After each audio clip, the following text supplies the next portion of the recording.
반갑습니다. 여러분, 프로토 교수입니다. 스포츠 모든 경기를 매일 분석 및 조합 픽 공유 중에 있습니다.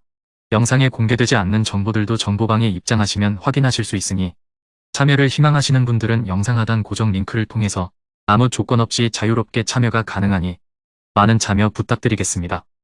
첫 번째 경기는 엑셀시오르 대 볼렌담 한번 살펴보겠습니다. 엑셀시오르는 스파르타에게 0대1로 패했습니다. 극단적으로 롱볼과 세트피스에 의존하고 있는 엑셀시오르가 올 시즌 공중볼에서 리그 톱을 차지하고 있는 스파르타에게 유효한 공격을 해보기에는 무리였습니다. 애초에 기본적인 공격력을 신뢰할 수 없는 팀인데 최근 5경기에서 엑셀시오르가 멀티 득점에 성공한 적은 없었습니다.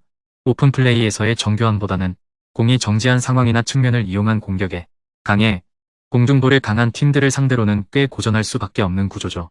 아쉬운 점은 엑셀시오르가 올 시즌 공중볼 경합에서 별다른 장점을 보여주지 못하고 있는 반면 볼렌담은 상대적으로 공중볼에 강한 모습을 보여준다는 점인데 다만 올 시즌 하위권 팀을 상대로는 전적이 나쁘지 않았습니다. 14위 이하의 팀을 상대로는 전승을 기록하면서 잡아야 할 팀은 다 잡아내고 있는 모습인데 리그에서 가장 많은 38골을 실점하고 있지만 하위권 팀을 상대로는 멀티 실점 경기가 없었습니다. 라인을 극단적으로 대응하는 만큼 역습이나 롱볼 양상을 만드는 팀을 상대로는 강한 모습을 보여줄 수 있습니다. 볼렌담은 발바이크를 잡아내면서 최근 3승 2패로 페이스가 나쁘지 않은 모습입니다. 결정력이 좋은 타입은 아니지만 캄비르나 발바이크 같이 수비적으로 불안한 팀들을 상대로는 멀티 득점을 기록하면서 어느 정도 공격적인 무브가 살아난 모습을 보이고 있습니다. 다만 볼렌담도 빌드업이 롱볼에 국한되어 있습니다는 점은 아쉽습니다. 선수랬듯이 엑셀시오르가 라인을 극단적으로 내리고 대응하는 편이라 역습과 롱볼 양상의 팀을 상대로는 꽤 강했던 모습을 보여준 바 있었습니다. 팀의 공격 효율도 좋은 편은 아니고 유렌의 기동성 저하도 상대의 낮은 라인을 공략하는 대어려움을 줄 요소라고 할 수 있을 것이니 볼렌담이 공중볼 경합에서 강한 모습을 보이고 있기는 하나 롱볼이 뒷공간을 직접적으로 노리는 경우에는 위험할 가능성이 높습니다. 올 시즌 볼렌담이 아예 라인을 내리고 보수적으로 나서는 것과는 거리가 멀기 때문 원정에서는 근소하게나마 상대 진영에서 활동하는 경우가 더 많은 상태입니다.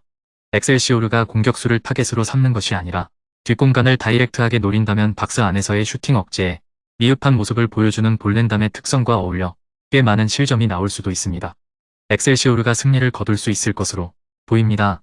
일단 볼렌담이 생각보다는 라인을 올리는 경우가 있어 엑셀시오르가 공중볼 경합이 아니라 뒷공간을 다이렉트하게 노리는 역습으로 나서는 경우 볼렌담이 꽤 약한 모습을 보일 수 있습니다.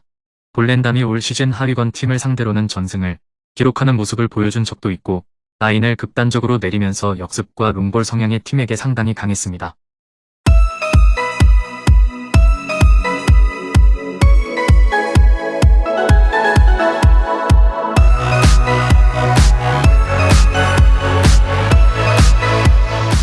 두 번째 경기는 마요르카 대 셀타비고 한번 살펴보겠습니다. 마요르카는 소시에다드에게 0대1로 패하면서 코파델레이 일정은 조기에 마무리했습니다. 역시 수비적으로 강한 소시에다드를 롱볼과 데드볼로만 공략하기는 어려웠고 무득점에 묶이면서 수비와 다르게 공격에서는 미진한 점이 많다는 것을 드러내고 말았습니다. 이번 경기에서도 공격진의 퀄리티를 장담할 수 없습니다. 이강인이 지난 리그 경기에서 옐로카드를 받으면서 경기에 출전할 수 없게 된 상황이기 때문이죠. 올 시즌 기대 어시스트 면에서 리그 상위권을 차지하고 있고 강한 킥으로 무리퀴의 공중볼 능력을 극대화시키는 등 공격에서는 사실상 팀의 본체와 다를 바 없는 모습을 보여주고 있어 지공과 롱볼에서 모두 손실이 큰 상황이라고 할 수 있습니다. 다행히 셀타비고도 공격은 사실상 에이스 한 명에게 맡겨놓고 수비적으로 운영하는 기조로 바뀌었기 때문에 별다른 수비적인 불안감이 있지는 않을 것이라고 볼 수 있습니다. 셀타비고는 비아레알과 1대1로 비기면서 소기의 성과를 달성할 수 있었습니다.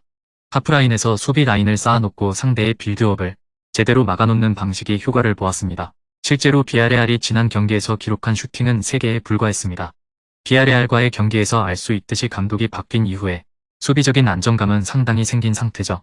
최근 리그 4경기에서 1승 3무를 기록하고 있는 호조를 이어가고 있는 것도 멀티 실점이 없는 수비 개선이 큰 공헌을 했음은 말할 필요가 없을 것입니다. 마요르카가 정교한 중앙 빌드업을 구사하는 팀이 아니라 하프라인에서 중앙 난전을 유도하는 방식이 별 효과가 없을 가능성은 염두에 두어야 하지만 무리퀴의 공중볼 경합 능력만 조심한다면 수비적인 불안감은 크게 없을 것입니다. 대신 공격진에서는 아스파스에게 거의 모든 것을 맡기고 있는 상태.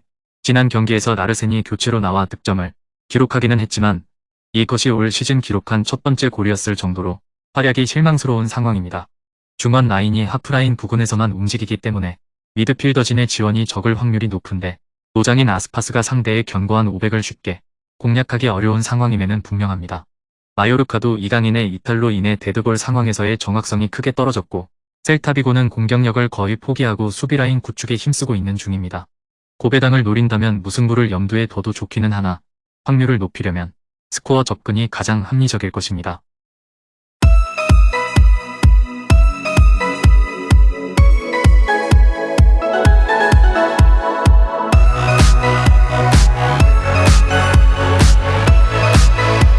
마지막 세 번째 경기는 바예카노 대 소시에다드 한번 살펴보겠습니다. 라요는 바야돌리드를 겨우 잡아내면서 좋지 못한 분위기를 일단 끊어내는 데 성공했습니다. 압박을 강하게 가져가면서 자신들이 주도하는 양상을 만들었고 상대의 빌드업을 적절하게 제어하면서 기대 실점을 0대로 만든 것이 주요했던 경기였습니다. 다만 수비맨디가 빠졌다고 하더라도 소시에다드 중원을 상대로 우세한 양상을 만들 수 있을지는 의문스러운 것이 사실입니다. 피지컬이 좋은 메리노와 온더볼과 탈압박 능력이 좋은 실바가 라요의 압박을 무용지물로 만들 가능성도 충분한 상황. 홈에서 레알 마드리드를 압박으로 고전시키면서 3-2의 승리를 거두기는 했지만 그 경기에서도 중앙에서 높은 점유율을 확보하지 못했죠. 실점도 2개가 나오면서 수비적으로는 다소 불안한 모습을 보여주었습니다. 다만 압박이 통하면서 높은 라인에서 볼 탈취에 성공했을 경우에는 다소 실망스러운 활약을 하고 있는 소시에다드 수비진을 공략해볼 수 있을 것으로 보입니다. 올 시즌 소시에다드가 다소 좋지 못한 수비진의 폼을 중원 멤버들이 메우고 있는 상황이고 앞서 언급한 수비맨디의 결장으로 인해 적절한 저지선 역할을 해줄 선수가 부재하다는 점도 기회입니다. 소시에다드는 마요르카를 1대0으로 겨우 잡아내면서 상승세를 이어갈 수 있게 되었습니다.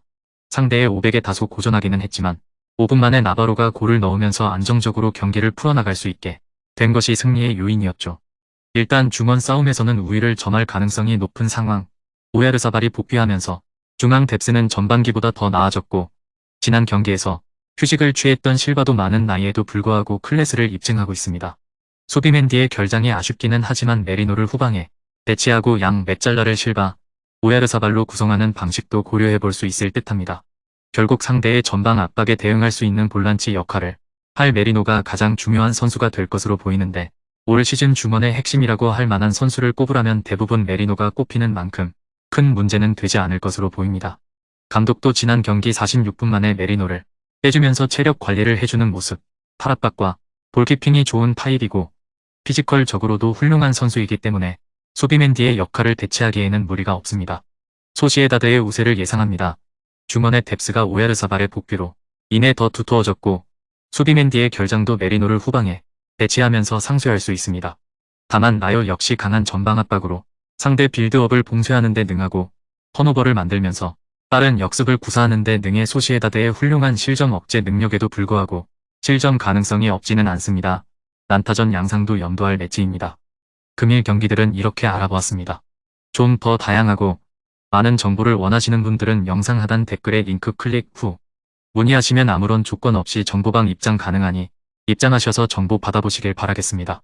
그리고 영상에서 리뷰하지 않은 디테일한 정보와 조합픽은 매일 교수 정보방에서 공유하고 있으니 꼭 참여해보시길 권장드리며 이번 영상은 여기까지 하겠습니다. 시청해주셔서 감사드리며 늘 여러분들의 건승을 기원합니다. 감사합니다.